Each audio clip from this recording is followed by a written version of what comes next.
Hello, good morning, everybody. There we are.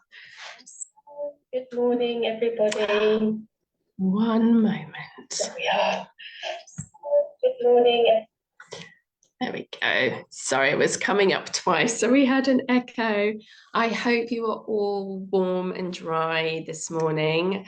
Apparently, we have another storm coming today, and I'm sat here hearing the rain on my roof. So let's settle in with a nice hot cup of tea and have a think about charging our worth. Now, the reason why I was bringing this up today, we have at the beginning of the year had a look at pricing in general. And so this is connected, but I feel there is also a side issue with pricing, which is very specific about cancer.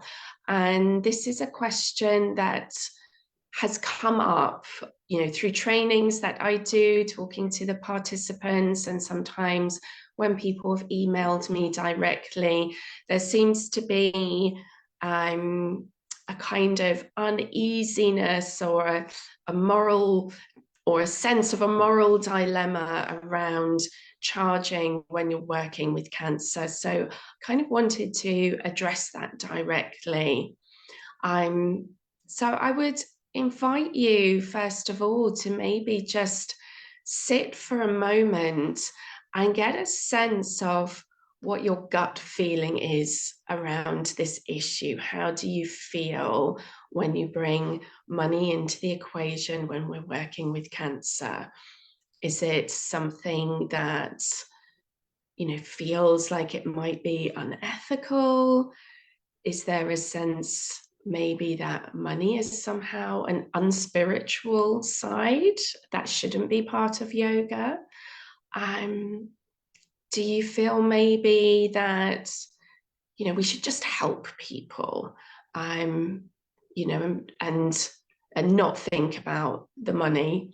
I know some teachers, particularly when they've had their own cancer diagnosis, have a feeling of wanting to give back to organizations that have supported them. Sometimes I have heard people outside of the industry, but maybe in a more casual conversation, who kind of have this idea that it's like, oh, you're making a profit out of people with cancer. That's a bit icky. And when you phrase it that way, it doesn't sound great. But I'll come into that. Or do you generally have a sense there's something a bit icky or dirty about money per se? And I think it's really important to be aware of our own beliefs and our own mindset, because whether it's conscious or unconscious, this is what we're going to carry into our work, into our conversations, into the decisions that we make, into the way that we promote ourselves or not. And it has a big impact in our overall business and our overall ability to earn a living wage. And so I like to look at this, first of all, in a slightly sideways way, that I guess I want to raise the question of, why shouldn't yoga teachers get paid a good amount, a fair amount, for working with cancer patients or people recovering from cancer treatment? And, rather than initially thinking about, oh, is it okay if I make money? Think, well, why wouldn't it be? We are trained professionals, and just the initial teacher training, I know for me, I did mine with the British Wheel. It was 3.5 years altogether with the foundation course and then the full training course. It was a lot of time, money, dedication, investment. And that was just my basic training. And I imagine many of you have the same. We are professionals. This isn't just some little side hobby. If you're a qualified teacher and you've done, a full teacher training course, you're a registered professional. In addition, nearly all of us have done additional training as well. We have our CPD training. There may be other postgraduate courses that you've done. So you're even more qualified professional. So why shouldn't you get paid as a professional? And when I look at, I guess I don't want to say the cancer industry, but that whole area within the NHS, within charities, and you look at all the professionals who work with cancer, and they all get paid, so from obviously consultants and surgeons, nurse specialists, admin staff, hospital cleaners, physiotherapists, pharmacists, everyone in charities also get paid. So at Maggie's, where I work, all the staff there are paid. And so then when you look at this range of everybody who works with cancer patients, who all get paid, obviously at different levels according to their expertise or their job role, but they're being paid for what they do. And I've always felt, in a charity setting, well, if the cleaner gets paid and it's an important job, why shouldn't the yoga teacher get paid for what they do? And often the rates that we charge are not even that high on a scale of looking at other medical professionals. And when we look at the NHS and looking at people like, consultant oncologists and surgeons, they are on a high salary by national standards. It's, I would say, comfortably a 6-figure salary, and they possibly do private work on top. They earn a very good income. Their NHS salary is public money. And nobody would ever say to them, or at least I hope they wouldn't, oh my goodness, you're on a massive salary. That's taxpayer money and you're working with cancer patients. Like, how dare you? You should do this just to help people. Why are you charging so much? That's really unethical. You're profiteering or building a very comfortable lifestyle off the back of sick people. That's really disgusting. I mean, it's ridiculous, isn't it? We wouldn't say that to a doctor. Most people would say to an oncologist, oh my God, it's amazing the work that you do. Thank you for your service. You're really helping people. I think we need to shift our mindset that what we offer is of value.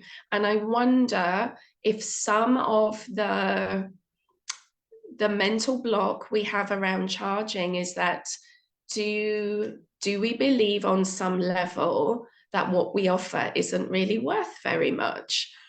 And if we believe that we're making a difference to people, then we need to value yoga as a whole.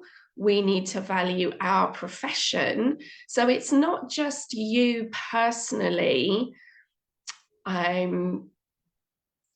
thinking about your own income. I think it's helpful to look at a wider perspective and think about yoga as a modality, as a therapeutic tool, as something that we can offer cancer patients. So it's not just our own kind of ego-based, I'm so amazing, I should be paid. I think that's true as well, but I think that's a harder thing sometimes for us to accept. Whereas if we think about what benefit yoga brings to people, how valuable that is, and that has some worth in the way that, you know, a physiotherapist, you know, nobody would really say to an NHS physio that they should work for free because they're working with cancer patients. There's an understanding of the value that they bring, the role that they play, how important that is, and therefore that has a remuneration to it.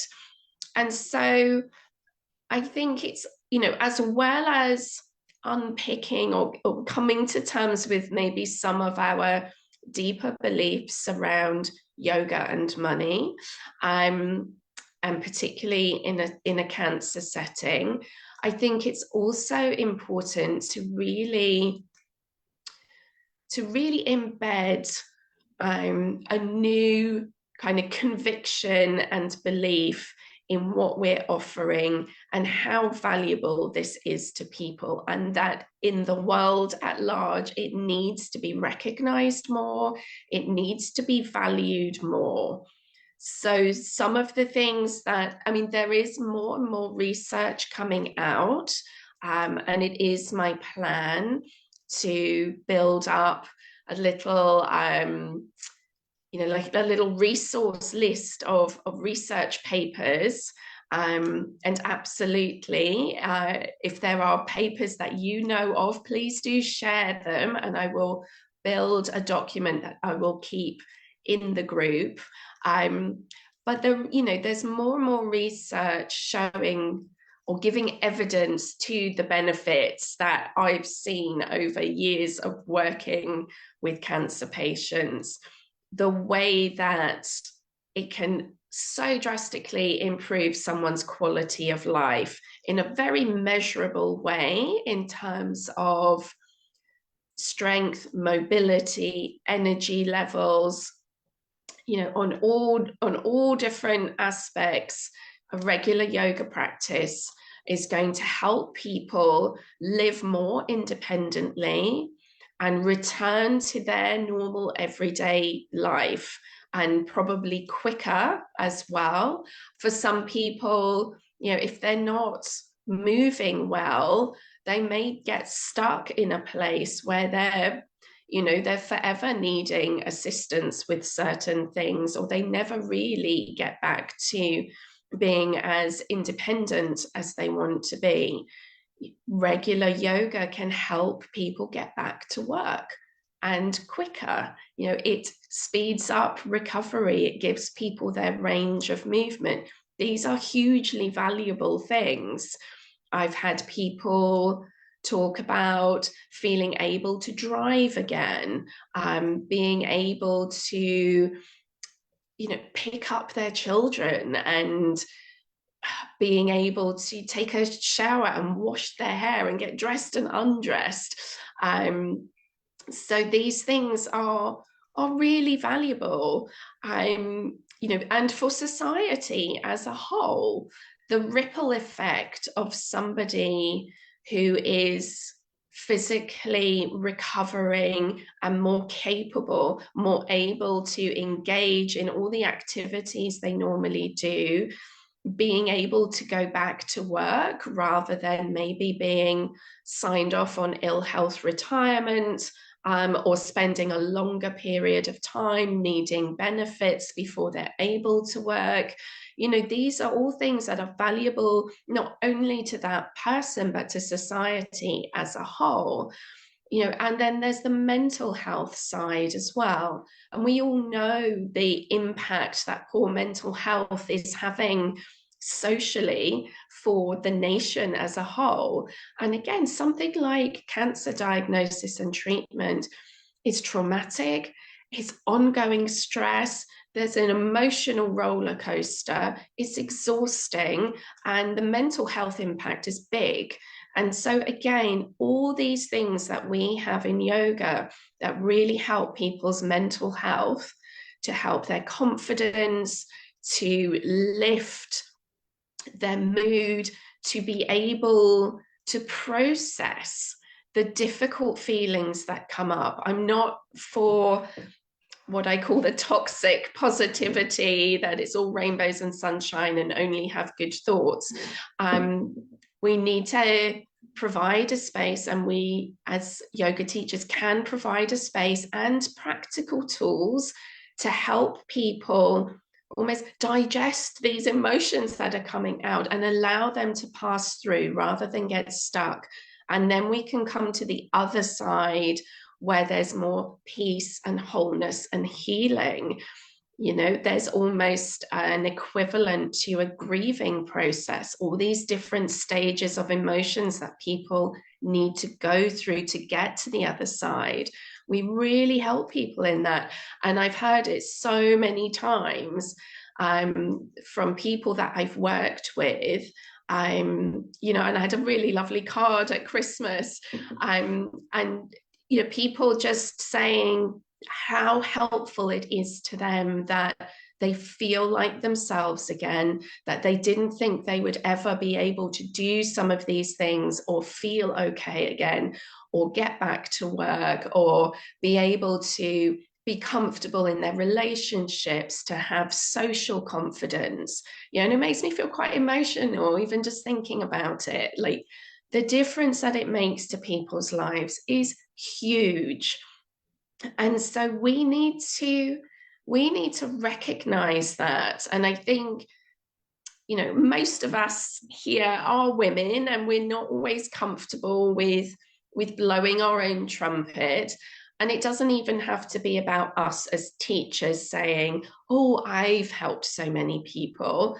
It's, we've delivered and facilitated some yoga that people have done for themselves, and that has made a huge difference. So, you know, we can look at the value that yoga has rather than our personal value, if that makes it a more comfortable thing to think about. So just really recognizing that this isn't just a fluffy add-on, you know, it's something that has real therapeutic value, as much as seeing a psychotherapist, as much as going to a physiotherapist. And particularly if you've done additional training in this area, so you're a qualified teacher, probably built up some years experience, done some other CPD, and then also if you've done a full yoga for cancer training as well, I mean, you're talking about somebody with years of experience, additional training, you know, an expert in your field, offering something that is life-changing value to other people. And so I think we really need to move away from this kind of almost apologetic, like, oh, please let me come and teach some yoga to people, and don't worry, I'm not going to ask for any money. It's just, you know, I would like to do this for you. I think that can then lead into the idea that it's almost like we're telling other people that yoga is just kind of a nice kind of thing to add on as an activity, as a kind of social thing. And it is that as well. But if we're not presenting it with the value that we really offer, then people in organizations are not really going to learn what they potentially have available. And this is where I sort of come into the win-win situation, is the more that we value yoga and what it does in a cancer setting, the more we present it that way to organizations that we might want to work with, and just to the general public at large. We're raising awareness, and we're sort of educating in a way that this is something that's important. And the more the message is out there, the more this filters into a national consciousness, the more chance we have of this being integrated part of cancer care in the NHS. the more there is potential for more paid research to back up what we know, the more potential there is to get funding for, you know, for trusts and charities. There are pots of money everywhere. I don't think there's a shortage of money. It's just being able to access it. So we need to really hold our boundaries with this. And on a personal level, it's really important that you are paid a living wage for what you do. And I would say, ideally, a comfortable wage. Why not? Other professionals get paid a level that allows them to live in a way that they're not stressing from month to month about paying the bills.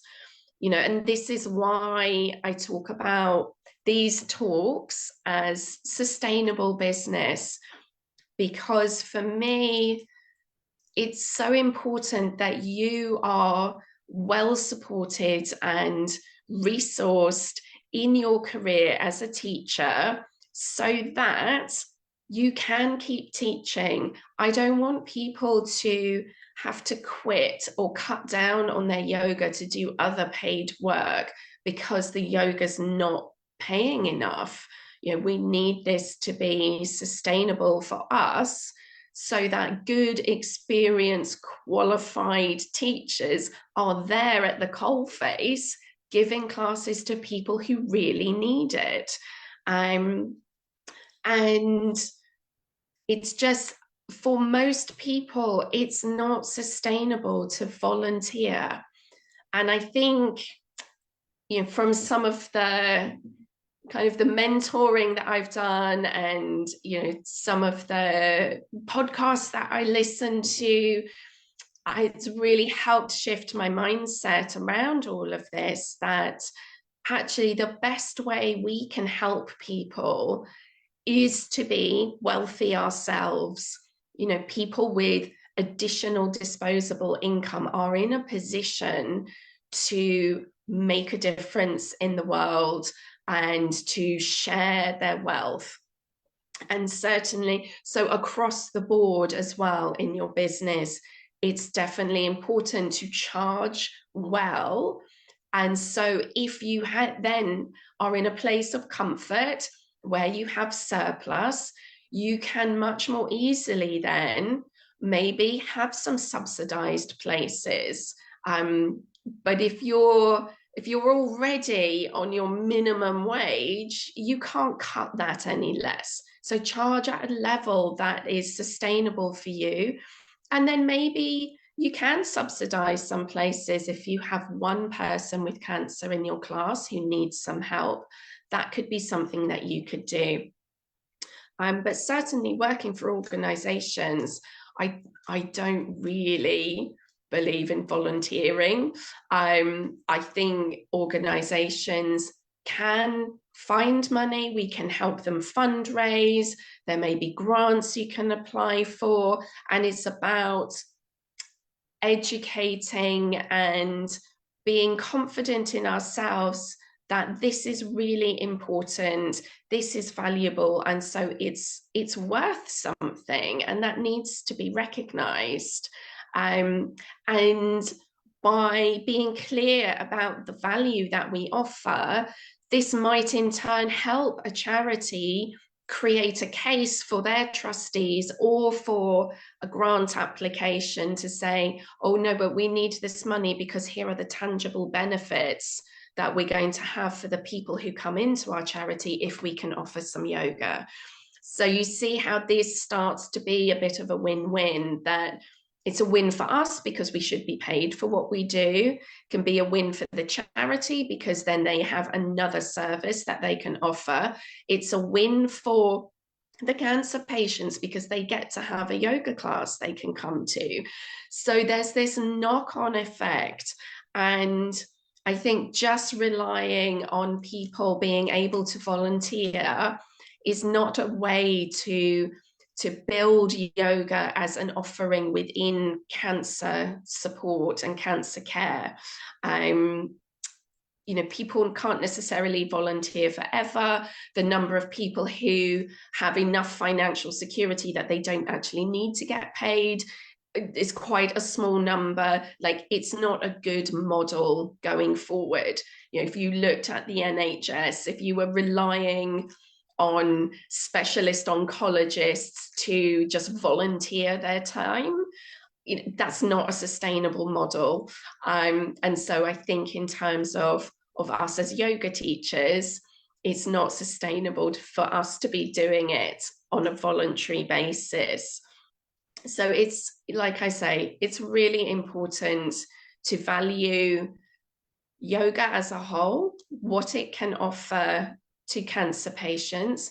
And you do need to value your time and your energy, and on a personal level, make sure that you can do this long term. It's such a shame to volunteer for 6 months, have a wonderful class, and then get to a point where you have to give it up because you've got to take on other paid work in order to pay your bills. And then, that's a lose-lose. You stop doing the thing that you enjoy doing, and the patients miss out because the class isn't there anymore. So do you see how I mean that this is really important for everybody, that we start to raise awareness and really put the value of yoga out there? And it's my mission that I like to repeat, because I think it's almost like an affirmation out into the universe that might bring the energy to help it come alive, which is that everyone with a cancer diagnosis has a specialist yoga class to go to. So that's going to require a lot of teachers to cover the whole nation, and for these classes to be there as as a constant in the way that other medical services are. And we can only really build that kind of support nationally if we have a whole massive team of yoga teachers who are able to carry on doing it, who are not quitting because they're burnt out and exhausted, or just can't make ends meet and need to do something else. So I invite you, like I say, to maybe sit for a moment and check in. Do you have some kind of difficult feelings around charging when you're working with cancer patients? And maybe challenge those with a positive affirmation. So for any kind of negative belief that you might identify, give yourself a positive affirmation to counter that. So that, if you feel money is a bit icky, then you could have an affirmation that money is a positive energy that you can share with other people. It's okay for you to earn, and the more you earn, the more money you have, the more you can share that with other people and support other small businesses and create good in the world. So it's all of those sorts of things that, if you think you should just be helping people, then, well, the way that you can help more people is to earn well so that you can keep doing the thing that you're doing. You can keep teaching and you can keep helping more people when you are sustained. So there's ways of reframing that into something positive. And the more you carry that belief and that conviction within you, the more that just shines out in your energy to other people. And they will also feel that, yes, of course, this is a valuable thing. Why on earth would you ever expect it for free? And like I say, on individual levels, if you have people in your classes who are struggling financially, then if you're in a position to have some subsidized places and that still meets your needs, then that's great. And equally, if you can get paid for working in a charity, in a healthcare setting, then the people attending are coming for free. So I do understand, obviously, there's a financial impact for quite a lot of people when they're going through cancer treatment. It's not necessarily the case for everybody, but for those people who are in that position, then we have ways of creating an offering that's more affordable for them, but it's still making sure that we meet our needs so that we can pay our bills and keep teaching these classes. So I hope that's given you some food for thought, and hopefully given you a little boost on a cold and wet and windy day, just to really recognize how amazing what you do is and how much difference you make to people and how valuable our work is. So I will leave you with that thought. Please do put some comments below the recording and just let me know any insights you've had or any thoughts that have come up, or if you've got any comments. It'd be lovely to have a conversation around this. And I look forward to seeing you here, same time next week. So have a lovely rest of your week. Keep warm and dry, and I'll see you soon. Bye-bye.